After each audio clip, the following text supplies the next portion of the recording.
Hi, my name is Minda Hartz. Welcome to Secure the Seat Live on LinkedIn Live. I'm so glad that you decided to come have lunch with us today. I know that I skipped lunch last week. If you've been following me on LinkedIn, you know that it was a crazy time period online, but I am back. And I'm so happy that I'm back with this week's guest, Velera Smith, who is an author, speaker, coach. Velera, welcome to Secure the Seat. How are you? I'm doing well. Thank you so much, Minda, for having me. I've long admired your work, so I'm excited to have a conversation with you today. Likewise, I know that we have some mutual acquaintances out there, so I'm so glad and happy that we'll talk a little bit more about our topic today, but then also your new book is out, so I want to make sure that we get a chance to talk about that. And then also, for those who are watching us on LinkedIn Live and YouTube, thank you for being here. You could be anywhere on the internet or in your house right now, and you're here with us, so we don't take Yes. that lightly. Valera, before we jump into today's topic of how to use that confidence to command our worth, tell everybody a little bit about you and your book that's out right now. Sure. So I am Velera Wilson. I am a speaker, coach, and author of a newly published book, You're Absolutely Worth It. And my purpose and passion really is to help women lead with confidence in their careers, relationships, and everyday life. And I spent almost the past 20 years leading marketing strategy for global brands. And that has evolved into just my own experiences and passion to help other women lead. I love that. And I just have to ask, because I know there's probably some folks out there watching who are thinking about maybe they're even writing their book right now. I'm curious, what is the tip of being an author during COVID-19? you know? Gosh, it is to get creative. I think the one benefit I think COVID has allowed, if there's such a thing, but I'll say specific to writing a book, is that I could be everywhere and not go anywhere. Right. So I could literally do an interview in the UK in the morning and then do an interview in LA in the evening. It just, that's been the probably the biggest benefit. And then the message of the book is really, I think, has been really, really timely for a lot of women dealing with a lot of factors during COVID. Yep, absolutely. And one of the things that I'm excited about that we're going to talk about, because I know during this time period in our careers, our confidence may be a little shaky right now, just because there's so many things like beyond our control in terms of, building our careers, whether you're in a traditional or intrapreneurship, confidence, we all have to, grab a hold of that thing at certain parts of our lives. But I'm curious, what are some beliefs you've heard around women who are stuck and afraid? Sure. So, well, not just from other women, but from personal experiences, is that it's that question of, am I enough? It really, that's at the crux of it all. And I call it this, I guess I coined this, maybe I should trademark it, is it's that internal swirl of self-doubt. It's that, yes, I look great on LinkedIn. I post the accolades, I post the wins, but I'm afraid. I'm not sure I'm enough. Can I really ask for what I really want? I get DMs from women who say, I'm just not sure if I'm good enough to start my own business. Or what if I ask for more, when they offer me that salary, will that cause problems? So there's that consistent, or that core question of, am I really enough? And it happens for a number of reasons. It happens for a number of reasons, either because I call it the internal versus external. It could be, well, I'm just not giving myself enough credit for all the things I've done to get here, and I feel like I deserve it. I think maybe that organization might have more power and weight, and I should just be happy that they gave me the offer of the job. Or I'm not good enough because of where I've come from, because I don't see anyone else that looks like me in the room, and maybe they're smarter than me. All of those reasons, and I've heard it from women who are female founders, who are executives, who are entry level, who are recent college graduates. I mean, for me, it was definitely true because I was the first person in my family to graduate from a four-year university. I'm the daughter of a young teenage mom. So when I walked into a room, no one looked like me. And so I, for a long time, had to figure out my own worth through a lot of bumps and bruises and shortchanging myself, literally and figuratively. And just, I had to realize, no, I deserve to be here. I've busted my butt to get here, and I deserve to share my voice. So there's a lot of reasons, but I call it that internal swirl of self-doubt is the core. Oh yeah, I love how you frame that, because people always ask about imposter syndrome, right? And that swirl, that's part of that I see. And for those who are just chiming in, welcome to Secure the Seat Live. We're having a really rich conversation about confidence and your worth. And if you have any questions, whether you're watching on YouTube or LinkedIn Live, please pop them in the chat because we want to make sure that Velera gets those. But the other thing to this is, what is confidence, and why do women even need it today, or just why do people need it in general? Sure. So I get that question a lot, and I always start by what confidence is not. Confidence to me, and I have had to realize this, and I coach my own self through this, is it's not perfection. Sometimes I think that, we assume that confidence will happen when we reach a certain state. I'll be confident when I think I'm as smart as everyone in the room, or I'll be confident when I get this title or when I get this position. No, that's not confidence. Confidence is, to me, Valera's, dictionary description is confidence is owning the value that I bring today. It means I know I'm not perfect. I have room to grow and evolve, but I'm confident in the value that I bring today. So when I walk in a room, I bring value, whether I'm an analyst, whether I'm a VP, whether I'm a director, whether I'm a newly founded business, whatever that is. Because here's the part I think we forget is that what we've done to get to that point has equity. And so we need to own that equity, and that equity is currency for us. So it's, I bring value today, and I'm going to share it with people. I'm not going to be timid or afraid about what I don't know. I'm going to learn the rest on the way. Yeah. I love that so much. Just that the whole notion that we are the equity, right? We are the asset. And I think we just, especially, going into this week, we need that reminder. Yes, we do. I'm glad that you said that. Let's take a couple questions from the audience before we jump back in. But if you have any questions, make sure that you chime in. We want to try to get to as many as we can during our lunchtime together. But Velera, the question that we have here is, how do you deal with imposter syndrome? They too came from, a teenage mother, first person in their family, and that still haunts them. Great question. And it's something that I wrote a lot about in the book. Is I think the biggest thing is you have to start, again, going back to that equity.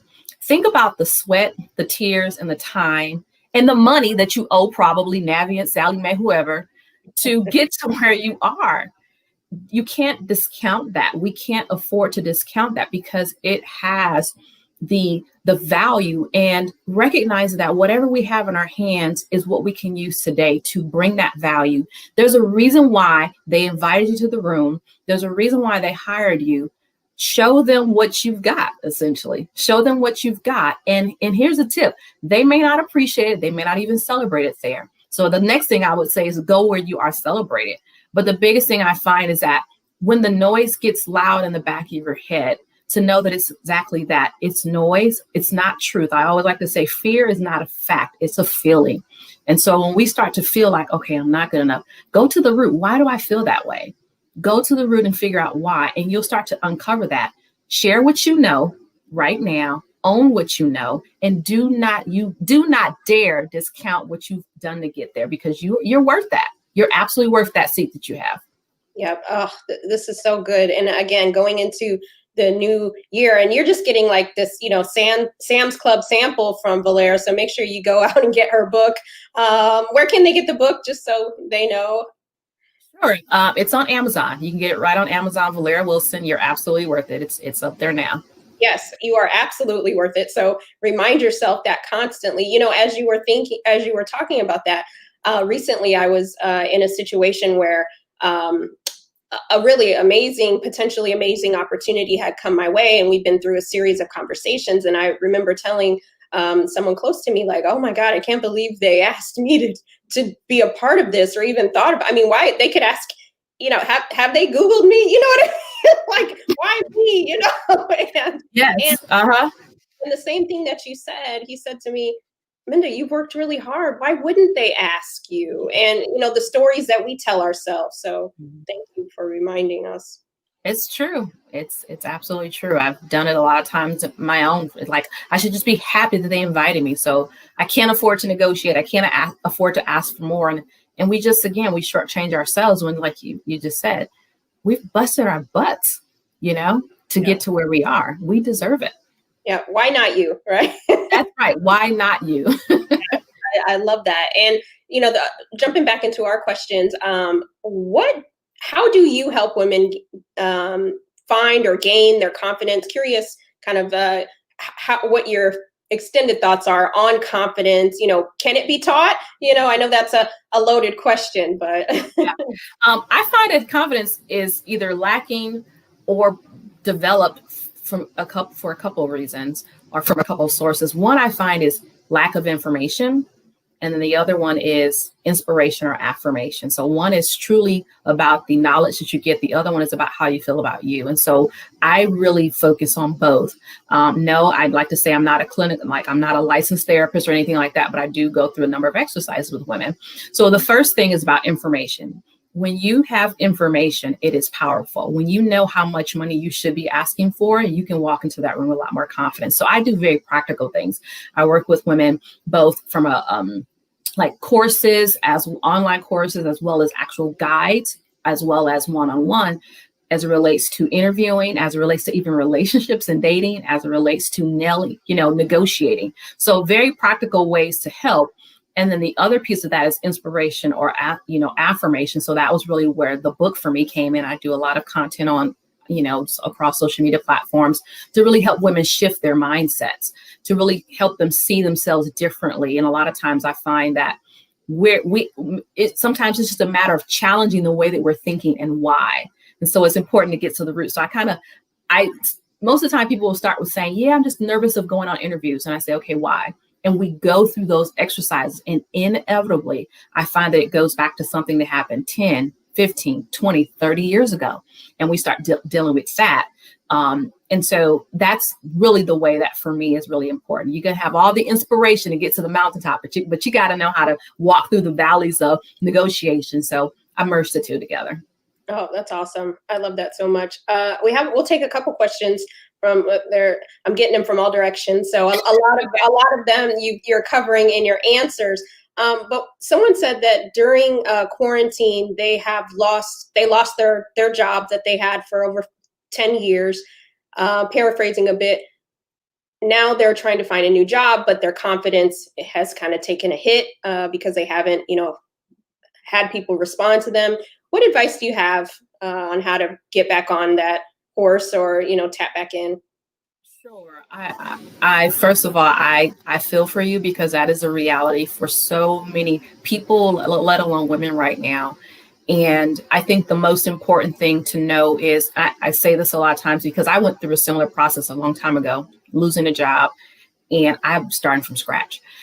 The biggest thing is sometimes we think there's something wrong with us when it happens. And I start by saying, please don't assume you have your value is less than because you lost your job. Please know that it is oftentimes, it could be political reasons, it could be needs of the business, but it does not have to be about your value. Please detach the two.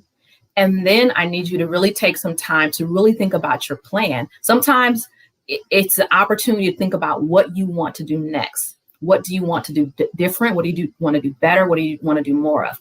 And then as it relates to, now it's time to get a strategy together. What's your strategy? I say knock on every single door. Back in the day, it used to be Yellow Pages. I would go to the Yellow Pages.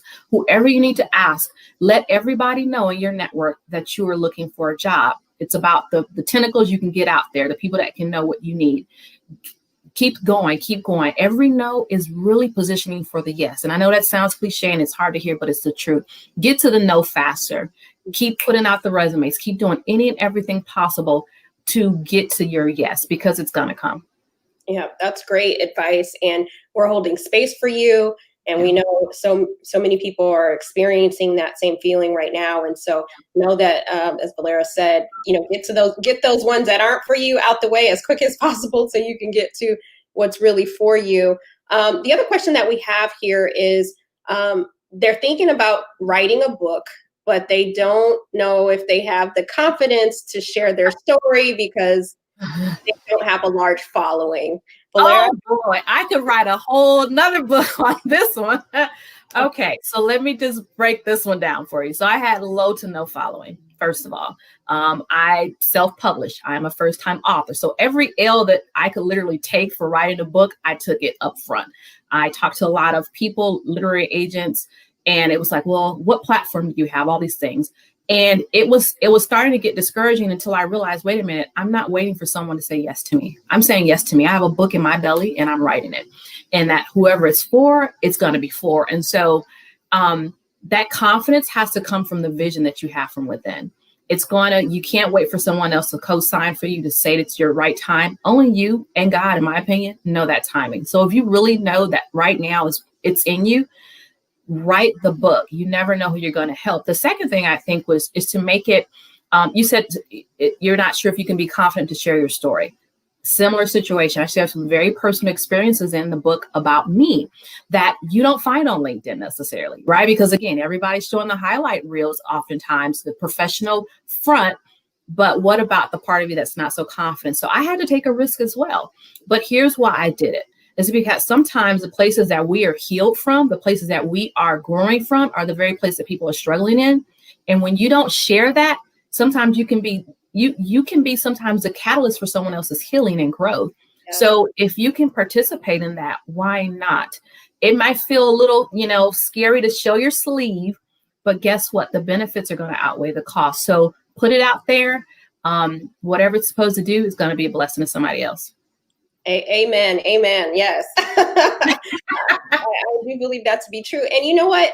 I think sometimes, to your point, we get caught up in the number of people, like the number, but it's really that loyal base. I don't know if I can't think of the book right now, but it's like 1,000 true fans or something like that. I can't think of the gentleman's name, but if I remember it by the end of this session, I'll put it out there. But he was talking about how you just build your loyal followers, yes. Right? Those who, to your point, who need the book will find the book, right? And that's who we really want. We want the impact, right? Yeah, it's great to have all those things, but the impact, if you change one person's life, right? You change two people's life, and that person tells another two. That's how you build your brand, and it positions you for the next book, right? So now you have people who are tapped in, right? So just start writing, get it out there, and thank you for sharing that, Velera. I want to jump back into my questions, but if you have any questions before we go, pop those into the chat so we could take one or two more before the end of our time together. But for those who don't know, I am a lover of grits and rap lyrics, and I could not have you on the show without asking you, well, first of all, salt or sugar? That I gotta know. Salt or sugar and what? My grits? What? Your grit. Well, growing up, it was sugar. Now it's salt and sugar with a whole bunch of other stuff I won't even name on here that I put in there. Okay. Well, you're neutral. I'm in Atlanta, so I got to put cheese on my grits. Okay. So I didn't hear the sugar, so I'm going to pretend I didn't hear that. But cheese and salt, yes, and butter, I'm here for it. Let us know what you like putting in your grits too. But what is your favorite rap lyric and why, Velera? So my favorite rap lyric, probably even before I moved to Atlanta, was T.I. has a song, and one of his lyrics lines he says, life is like a chess move. You got to make your next move your best move. And that really just summarized how I look at the moves I try to make, is try not to major in the minors, but make the next move really my best move. So even if it's not the play or the move, it's really the move that's going to lead me to the move I really want. So it's really about being strategic. And, you got to make do where you are, but no, you got something else better moving to the next. Yes, that's a great one. Yeah. And for this week, that's a word, right? Make your next move your best move. It may not be exactly how you planned it, but how do you make it the next best move?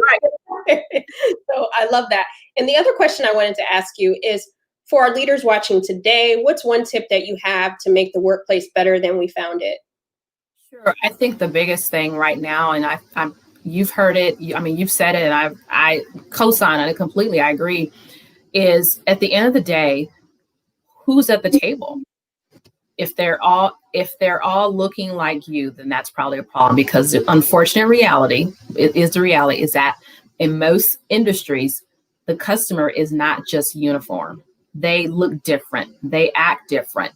And you need people inside the organization that look different, that act different in order to truly bring value. There's too many studies that show that diversity in leadership, whether it be gender or race, relates to profitability and value creation. So you need to have people at the table that look like the people you're trying to serve. And that's only going to happen by access. So I think from a leadership perspective, it's got to happen through access. That only happens through mentorship and sponsorship. So bars. Thank you. that is the truth. Intentionality. So I love that. We have time for one more question. Everybody's blowing up, just saying they needed this today. So thank you, Velera, for dropping those gems. And thank you to all of you who joined us. I'm going to take this question that says, since I guess they're tapping into your relationship coaching aspect. What if you're around someone, and again, I'm paraphrasing this because it's kind of long, is how do you say you started out with a lot of confidence and then there's people in your life who've kind of chipped away at that? You know, how do you, I guess, kind of purge yourself? Maybe that's what they're asking. Wow. Yeah. So it's a loaded one. The short answer is eliminate waste. That's the big thing, right? But not in a very figurative way, right? You know, everyone's not waste, so that's what I mean. But at the end of the day, I always like to say, are they, and I say this in the book, actually, there's different types of people. There's one type of person who is, I call them like the fans or supporters.